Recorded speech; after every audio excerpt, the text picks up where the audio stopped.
Would you like a smaller RF camera? Wish Canon would update the EOS M5? Or are you tired of carrying around that heavy DSLR and looking for a lighter camera body? Or even if you've given up using your DSLR and are just carrying a smartphone, I've got news for you. Rumour has it Canon are working on a small bodied camera with a redesigned shutter and an RF mount. Where would this sit in Canon's lineup? And what might it replace? Let's look into that. Hi, I'm Tom and welcome to my channel. Canon News has been keeping us up to date with recent patents, and we're thankful for the work they do in tracking down this information. Two recent patents stand out. The first one shows a shutter redesign, allowing for a small, light RF camera. This design is interesting as it shows Canon still thinks it's worth investing in mechanical shutters, and not everything is going electronic. Looking at the pinouts, it certainly shows an RF mount. Will this be the entry-level, full-frame, sub-$1,000 camera that we've been told to expect? Interestingly, there's no clues on sensor size, as the schematics show the shutter in a closed position, but the fine details will not be representative of the final camera at this patent stage. So there's still a number of unknowns. It's still possible this could be an aps-c sensor, and there's a precedent for this in that Sony used the E-mount on full-frame and aps-c bodies. So it would be a smart move by Canon to follow this route, especially with lower cost lenses being released for the RF mount. It would reduce the complexity and therefore cost in this range, and allow a bigger market share for the lenses. Many M-series users would migrate to such a body, and it would make perfect sense. The M6 has already shown that many of the EOS M lenses don't have the resolving power for its 32.5 megapixel sensor, so access to Canon RF glass would be welcome, though it's not possible in the current EOS M bodies.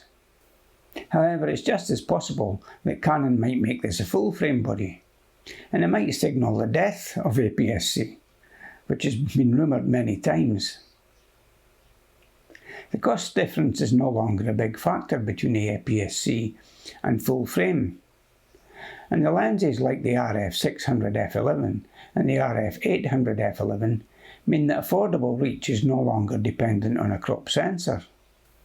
Sure, pixel density was always a big attraction for aps-c cameras, but given the high megapixel sensors available and the low light capability, Canon might feel it's no longer an issue. The old idea that lower pixel counts meant better low light performance has been turned around with these new sensors, like the one in the R5. This might be the very debate that's currently raging within Canon, that we've been hearing lots of reports about. It's certainly going to be an interesting time to see how these arguments get resolved, and whether a pro-body aps-c like the R7 will make it beyond the prototype stage. But a smaller, lighter camera, quite possibly to attract EOS M series users to upgrade, might well be on the cards. Now let's look at the other patent found by Canon News. This time it looks like Canon might be going down the route where many have failed. With the Powershot market declining, Canon have been coming up with ideas to use up these smaller sensors, with products like the Powershot Zoom and the Powershot Pic. Now it seems that Canon are embracing the smartphone market that is eating the Powershot camera sales, and they've patented a telephoto lens add-on for smartphones. Can you see a reason for Canon to be successful, where others like DxO have failed? Will this type of lens add-on give a better image quality than the Powershot Zoom?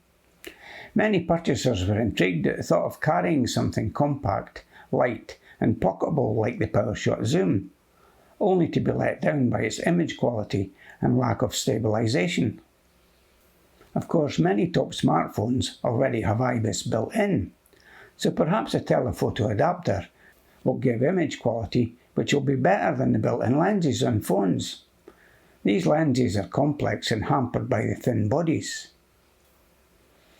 Canon have certainly shown they are willing to try new avenues, and I hope they can pull this off, as they may be the company to make a success where others have failed. Why not try this video next, which YouTube thinks you'll be interested in? Or perhaps this one might suit you better. Thanks for watching, Rumour has it, and I hope you'll be back soon.